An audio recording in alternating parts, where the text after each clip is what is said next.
Para sa ating unang balita, walang natanggap na impormasyon ng Malacanang tungkol sa umunay asylum application ni dating Pangulong Rodrigo Duterte sa China. Ayon po yan kay Palace Press Officer Claire Castro.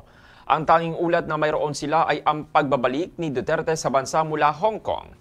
Samantala, pinabulaan na naman po ni dating presidential spokesperson Harry Roque ang lumabas na ulat na tinanggihan ng China ang asylum request ng dating Pangulo. Aniya hindi kasapi ang China at Hong Kong sa 1951 Refugee Convention, kaya imposible umanong mag-apply si Duterte ng asylum doon.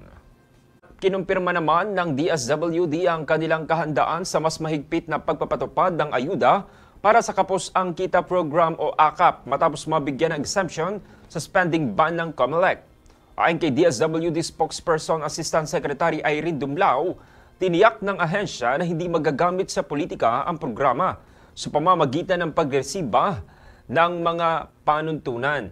Magkakaroon ng regular na paglalathala ng mga pangalan ng benepisyaryo at ipinagbabawal ang campaign posters, banners at presensya ng mga politiko sa payout sites.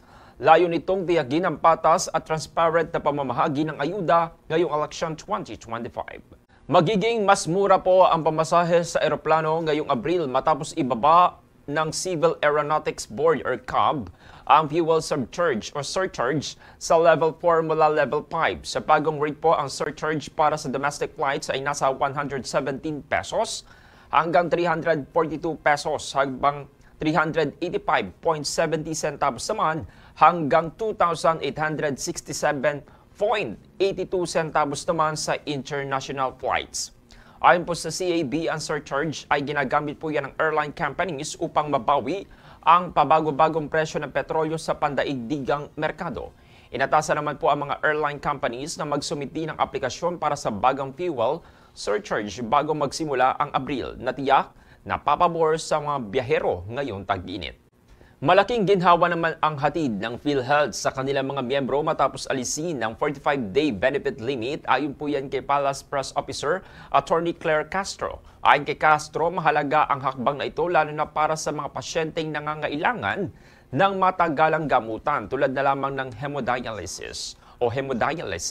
Sinisiguro rin po ng Pangulong Ferdinand Marcos Jr. na magiging mas accessible ang serbisyong pangkalusugan para sa lahat ng Pilipino.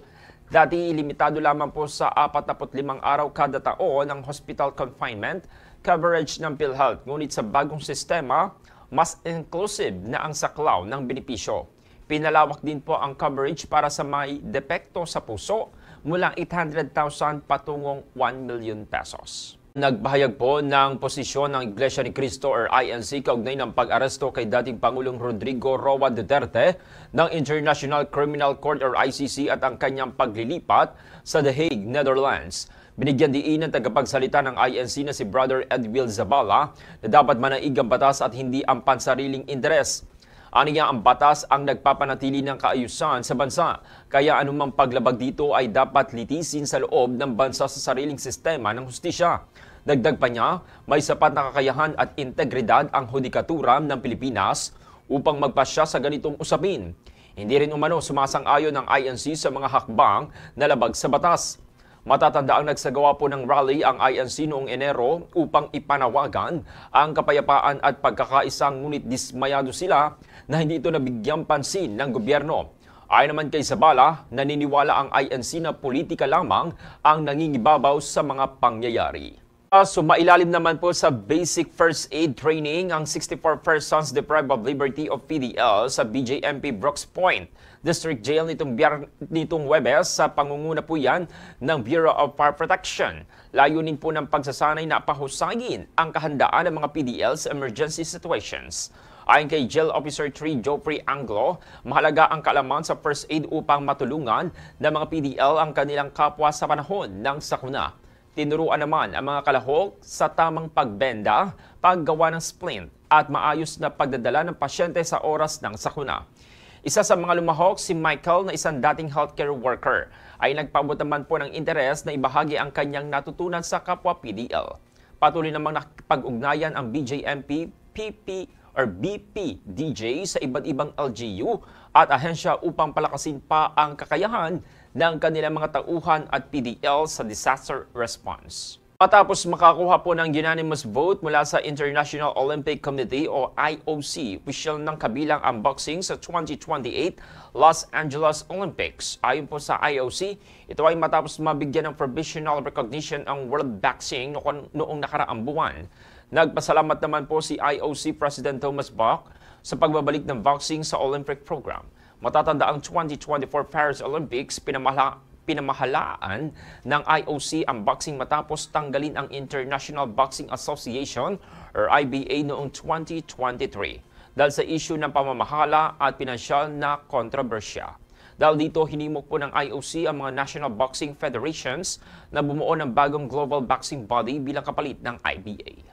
Official na pong Guinness World Record holder ang lungsod ng Malabon para sa longest line of bowls of noodles gamit ang kanilang sikat na Pansit Malabon. Sa Facebook post ng Malabon City Government noong Marso 21, ibinalita nila ang makasaysayang tagumpay matapos makapagtipon ng 6,549 na mangkok ng Pansit Malabon. Malayong nahigitan ang dating record na 3,988 na mangkok ng Jinshi Vet and Rice Noodles Association sa China noong 2019. Ayon sa Guinness World Records, official adjudicator na si Sonia Ushirgochi nakamit ng Malabon ang opisyal na titulo sa isang event sa Malabon Sports Center.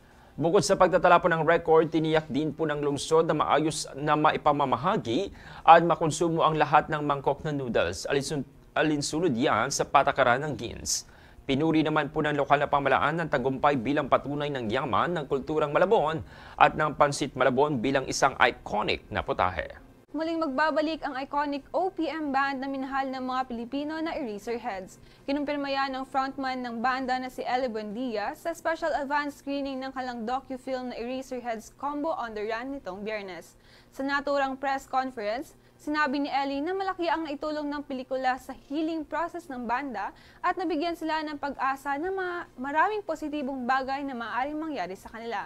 Ayon pa kay Eli, tama na umano ang reunion at walang nang huling El Bimbo dahil mananatili na ang kanilang banda. Kaugnay nito, inanunsyo rin ng banda sa end credits ng kanilang pelikula na nakatakda muli silang magsagawa ng concert na Electric Fan Festival na gaganapin sa May 31 sa SMDC Festival Grounds sa Parañaque.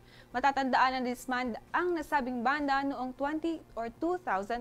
Nagkaroon ng unang reunion concert ang banda noong 2008 at nasundaan noong 2022 para sa kanilang huling El Bimbo concert na ginanap sa US, Canada, Middle East at Australia.